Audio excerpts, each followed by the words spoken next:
It's Knox hanging out in studio with somebody that I have been a fan of since the Billy Downtown Anderson days. Hey, man. Hey, Downtown Anderson. Walton Goggins, thank you so much for coming by the studio and chatting with us today. So happy to be here. You know what's interesting about that? It's because, you know, I've been doing this a long time, and people say different, people come up to you for different roles, right? Mm-hmm. And I didn't realize this until a guy came up to me, I don't know, maybe 5 or 6 years ago, and I was in New Orleans working, and he just said, Downtown Anderson, oh my God, Downtown Anderson. And I said, yeah, wow, you saw that movie? He said, no, my mother bought that movie. My parents bought that movie for me and would put it on in the car whenever we would drive to Florida or wherever they were, like a 6-hour drive. I've seen that movie like 150 times. I'm about there. I think maybe at least 120. Unbelievable! That's crazy. It was a great film. It's a fun movie, right? Awesome. Yeah, it is so much fun. I think I had a lot of fun making it. Well, but I guess in my head anyway, our circles go back deeper than that. You're actually from this fine state, Lithia Springs High School graduate. I am. Yes. I grew up in Douglas County as well. Went to Alexander, Douglas County for a year. And we found out whenever we sat down that we actually went to the same middle school. Yes, Turner. we're West Side boys. It's insane. West Side boys. We have to bond over Indians. that now, yes, we're bonding right now. Watch this. We're shaking hands. Yes. You guys don't know it, but we are. We're shaking hands right now. They do know it because they might have got a camera shot of it. That's right. So now you're home, I guess, for the holidays for a little bit. Well, no, we I came home because the movie The Hateful Eight just opened on Christmas Day, and the Weinsteins and Quentin had this incredible idea, really, to send the haters across the country and to surprise the audiences and all these different cities, just to kind of walk in unexpected and to thank everybody for coming out and supporting kind of the 70 millimeter film format release of the movie. It's the road show, so to speak. Right. And so we're, this is my first city. They said, where do you want to go? I said, I want to go to my hometown. Of course. I want to go to ATL, and then I'm going to another city tonight, which I'm not. I don't think really allowed to say. Oh man! But yeah, it's good. We're having a really good time. So, what theater did you pop up in? The Regal, the Atlantic Regal cinemas. That's where the movie's playing. It's only playing really in one theater in like 100 cities. Okay. For the first week, and then we open wide on New Year's Eve. On Thursday, right? Okay. Yeah, on Thursday. Great. Yeah, okay. yeah. So, what is? Did you have time here? Do you are there things that you have to check off the list whenever you come home? I mean, I'm assuming that you have to get a Martin's biscuit. Hey, look at you! Are you kidding me? You bringing all stale? All stale's my Martin's. That's where I go, man. I get a tenderloin. I get 2 tenderloins and 1 butter biscuit every single time I come home. Well, and the other place that I go, and I'm sure that you know this, is Wallace's Barbecue. Oh, dude. Come on, man. They're closed on Mondays, though. They're closed on Mondays, yeah. But you got to respect it. I was I was off yesterday, and I was going to eat Wallace's, but they were closed. I mean, I went to Wallace's because my mother and I, we moved West Side when I was like 5 years old, and I used to go to Wallace's Barbecue when it was in a little bitty small house. They only had, right next to what is now the infamous kind of Frog Rock. Yes! Right? Oh my God, there. that's so crazy. And it was just like 1 block away, and it was they only had 6 tables in this little small house, and it was so good, man. And it's still so good. There's actually a Little League picture of me. There wasn't that one of me on the wall because they sponsored my baseball team when I was a little kid. Oh, look at that. So I'm rocking a White Sox uniform. Look at you. All right, so I'm going to one-up you right now. Oh, man. All right, so Wallace's Barbecue. My dad sold insurance, right? That was one of the many things my father did. And he wrote the policy for Wallace's for a while. And they have the one in Austell, the only one, the one. They have a couple of plaques up. My dad put in like a movie poster and like he made this whole thing for them. It's chaos. So when I walk, I feel like such an asshole when I walk in there. Like, oh man, that's my dad. Oh, it's amazing though. Yeah. But I get free barbecue. I get a free Brunswick stew. Does the whole place stop whenever you walk in? It's like sometimes, but they I've done interviews there. That's what I was going to suggest. Next time you're back in town, that we're going to go to Wallace. Yeah, whenever I did this piece, I don't know, a few years back, and I said, look, they said, where do you want to go to eat? I said, Wallace's Barbecue. So there it is, Wallace's. So much love. This is like more love on the radio than Wallace has gotten since your interview that you did there. So, I mean, obviously, we joked around about Downtown Anderson, Shane Vendrell, Boyd Crowder. You've played a lot of intense characters in your career. Yeah. How do you keep sane in real life when you have such I guess, angst that you do as your job? Well, it's actors often talk about this, but what I do, what a storyteller is allowed to do when given the opportunity, is to exercise all those emotions in a very healthy environment.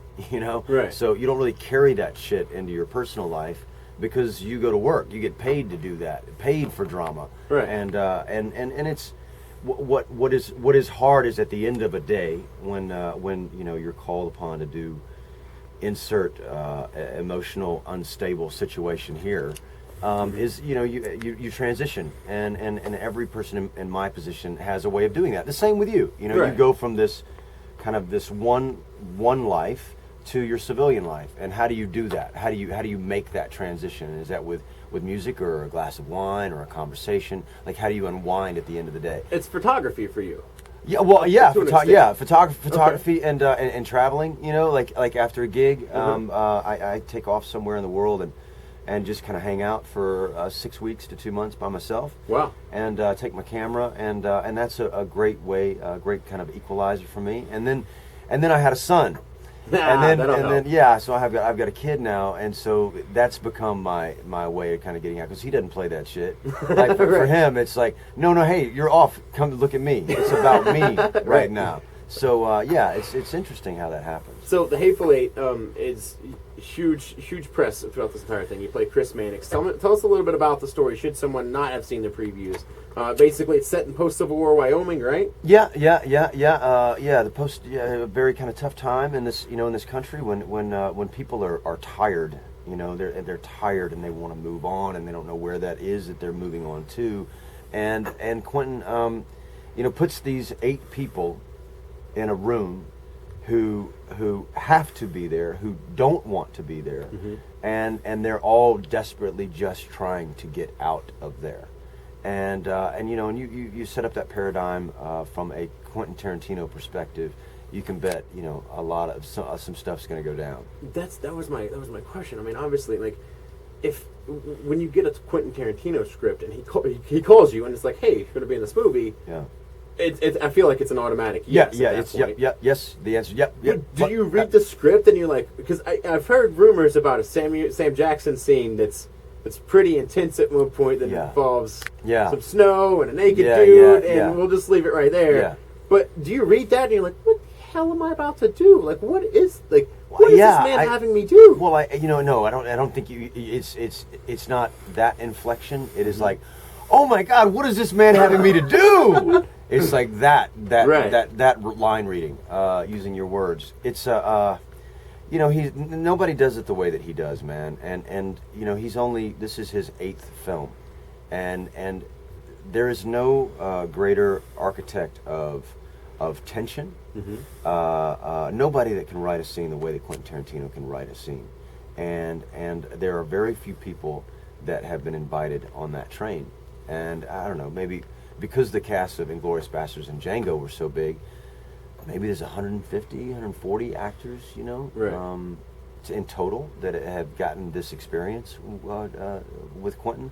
But when you get on that train, when you step on that train, whether you're on the crew, whether you're in front, whether you're behind the camera, you're in front of the camera, and we're all the same. We're all treated the same. That's cool. There's no like number one on the call sheet. Look at me, ego, actor. Wow. It's like Quentin is the man. And it's his story, it's his vision, and we're all there to service it. But you don't ask where that train's going. You just like, let me off whenever you want me to get off, Quentin. I'm here for you, and it's very unique. And it's what's so interesting. So many things about this movie that haven't been done before or haven't been done in a long time. The lenses that they used are what's called Super CinemaScope. Bob Richardson, our DP, found them sitting on a shelf at Panavision, and just kind of in layman's terms, these lenses haven't been used in 50 years. Wow! And they're Super CinemaScope 70 millimeter, a true 70 millimeter. The last movie that was photographed on these lenses, and not lenses like them, these lenses, was Cartoon. These are the lenses that also filmed Ben-Hur. These are the Chariot Race. That's insane. These are the lenses that did. Oh my God! Battle of the Bulge. So who's in charge of protecting these lenses? Well, filming? you know, That's where my brain yeah, is. right, yeah, exactly. Right. And our first AC, a man named Gregor, who is the best first AC in the world, and that's a first assistant camera, and he's in charge of all that. And they had to build this technology in order to protect these lenses from the cold, and they were worried that because they haven't been used in so long, they were concerned about whether or not they would hold up. And not one of them went down because of the efforts, people like in the camera department. Quality right there. Yeah, and you're seeing an image. You're seeing an image that hasn't been seen in 50 years, man, and it's on film. There's no zeros and ones in this process. It is celluloid. And that's a lot of how like Tarantino does, like Quentin does things. Is that he that true rawness is kind of a basis of a lot of his films, right? Well, he's an analog guy living in a digital world. I've said that multiple times over the course of this press tour. But it's true. There's no long way around the mountain. When you're working with Quentin, you have to go over the mountain. Right. And that's the point. That is the journey that you're being taken on. And it's doing things. Here's how I feel about it, man. I feel this guy, Mr. Quentin Tarantino, is the original hipster, in a way. True. And when you really think about that, how I define this young generation of hipsters is people that have returned to this kind of authentic kind of tactile way of living your life. It's like, you know what, I'm going to make a croissant. That's the only thing I'm going to make, and it's going to be the best croissant you've ever had in your life. Or I'm going to make a hat, or Right. I'm going to make a pair of shoes, and I'm going to make it smaller. This is how I'm going to live my life and kind of move through the world. And that's what Quentin does. Quentin makes movies. Does that handcrafted. Does that change the way you approach your job as an actor? Like, after you do Billy Crash and Django Unchained, does that change the way? I mean, obviously, for lack of a better term, it's like you're in the Quentin Club now. He uses a lot of actors over and over again. So, is it like, all right, sweet, now that I have this, like, hopefully the next Quentin Tarantino film that comes around, I kind of have it in at that point? Well, look, secretly, in the back of your mind, yeah, you have those wishes. But to be quite honest with you, look, you're grateful to be in one, and then Right. if you get the invitation to come back for two, you're grateful to be in two, and that's really how I live my life, man. I don't expect Right. anything. I'm really, really grateful for this opportunity, and what he's capable of doing, or what he does, is Quentin inspires people. There is no greater lover of cinema. There is no greater kind of enthusiastic leader to work for, and so yeah, I hope that I get invited back. We'll see. I don't know how many more movies Quentin's going to make. Does it change the way you approach other projects that aren't Quentin? Oh, absolutely. Whenever you work with Quentin, he has a way of contextualizing your experience and putting into the lexicon of cinema what this exclamation point or comma is going to be, and how the movies that kind of came before it affect what we're doing now, and how this may affect the movies that come after it. Wow. And so it's not just making a movie, it's like participating in the history of the medium. Right. It's like a point in the timeline of the film. Yeah,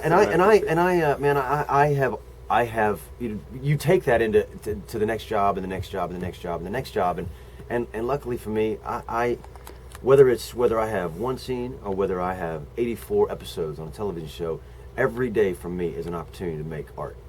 And it is, you show up and you leave everything on the field and you work as hard as you possibly can, and try to make something that will stand the test of time, and that will affect people and change people. What's your favorite role you've played so far? Man, that's really, what? Is that a common question that you get? Yeah, I think that's a common question. Like, what's your favorite interview? That would be like me saying, "What's this one?" This is it right now. The it's best. Because it's awesome because it's local. And we have Ever. connections. Local, old school. It's great. We're still going to kick Alexander's ass in football. Shut up. You know what, man? No, they all, they have all given me some